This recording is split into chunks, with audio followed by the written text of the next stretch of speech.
اگر لوگ آپ کو قبول نہیں کرتے تو کبھی مایوس مت ہونا، کیونکہ لوگ اکثر وہ چیزیں چھوڑ دیتے ہیں جن کی قیمت وہ دے نہیں سکتے۔ جب کوئی پریشان ہو تو اس کو نصیحت نہیں کرتے اور نہ ہی حقیقت پسندانہ تجزیے دیتے ہیں، بلکہ خاموشی سے اس کو سن لیتے ہیں تاکہ اس کا دل ہلکا ہو جائے۔ کبھی کبھی ہمارے راستے میں آیا ٹوٹا ہوا پل برا نہیں ہوتا، وہ آپ کو ایک ایسی جگہ پہ جانے سے روکتا ہے جہاں آپ کو نہیں جانا چاہیے۔ زندگی کے سفر میں ہر رکاوٹ کا کوئی نہ کوئی مقصد ضرور ہوتا ہے، بس ہمیں اس رکاوٹ سے سبق سیکھنا ضروری ہے۔ جنہیں سب پتہ ہوتا ہے وہ اکثر خاموش ہو جاتے ہیں، کیونکہ وہ جانتے ہیں کہ سچ بہت کم لوگوں کو برداشت ہوتا ہے۔ زندگی میں بہت کم لوگ ایسے ملتے ہیں جو سچ میں آپ کے ساتھ مخلص ہوں، ورنہ زیادہ تر تو صرف دکھاوا ہی ہوتا ہے۔ اپنی ذہنی سطح کو ہر حال میں توازن میں رکھنا، لوگوں کے بدلتے ہوئے رویوں اور طرز عمل سے اپنے ذہن کے اندرونی سکون کو نقصان نہ پہنچانا۔ عزت نفس کا تعلق دوسروں سے عزت و احترام کی توقعات وابستہ کرنے سے نہیں، بلکہ اپنے آپ کو توازن میں رکھنے سے ہے۔ مقابلوں میں گرنا اور اٹھنا کھلاڑی کا کام ہے، جو گر کر نہ اٹھے وہ کبھی فاتح نہیں بن سکتا۔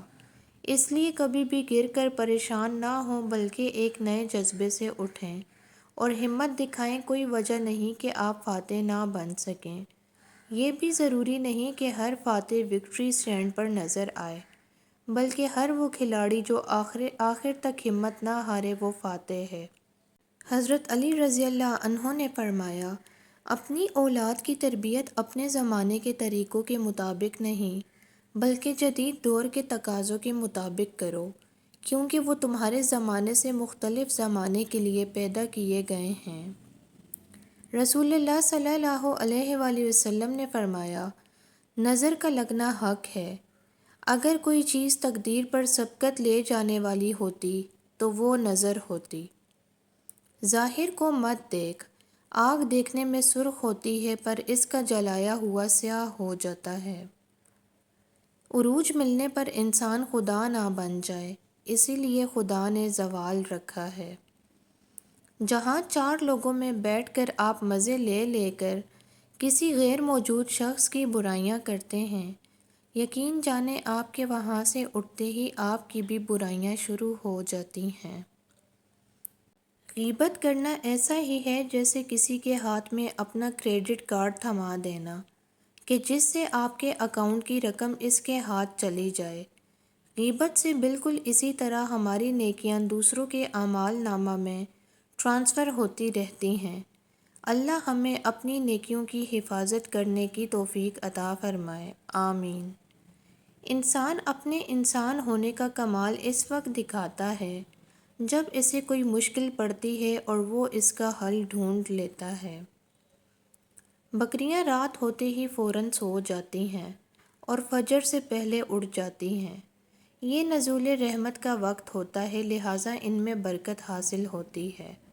کتے رات بھر بھونکتے رہتے ہیں اور فجر کے قریب سوتے ہیں، لہٰذا رحمت و برکت سے محروم ہوتے ہیں۔ بس غور و فکر کا مقام ہے، آج ہمارا بھی یہی حال ہے۔ ہم اپنی راتوں کو فضولیات میں گزارتے ہیں اور وقت نزول رحمت سو جاتے ہیں۔ اسی وجہ سے آج نہ ہی ہمارے مال میں اور نہ ہی ہماری اولاد میں اور نہ ہی کسی دوسری چیز میں برکت رہی ہے۔ اللہ کے علاوہ کوئی ہماری تکلیف درد نہیں سمجھ سکتا ہے۔ لوگ ہمارا رونا ایک حد تک برداشت کرتے ہیں اور پھر تنگ آ جاتے ہیں۔ لوگ ہمیں صرف نارمل دیکھنا چاہتے ہیں۔ اللہ کے سوا کوئی نہیں سمجھ سکتا کہ ہم کیا محسوس کر رہے ہیں، ہم پر کیا گزر رہی ہے۔ اللہ کے سوا کسی کے سامنے اپنے دکھ غم بتانا سراسر بے وقوفی ہے، کیونکہ اس بھاگتی زندگی میں کسی کے پاس اتنا وقت نہیں ہے کہ وہ ہماری تکلیف سنے اور اس کو محسوس کرے۔ امید آدھی زندگی ہے اور مایوسی آدھی موت ہے۔ اگر آپ کو ہماری ویڈیو پسند آئی تو ویڈیو کو لائک اینڈ شیئر ضرور کریں، چینل کو ضرور سبسکرائب کریں۔ ملتے ہیں نیکسٹ ویڈیو میں، تب تک کے لیے اللہ حافظ۔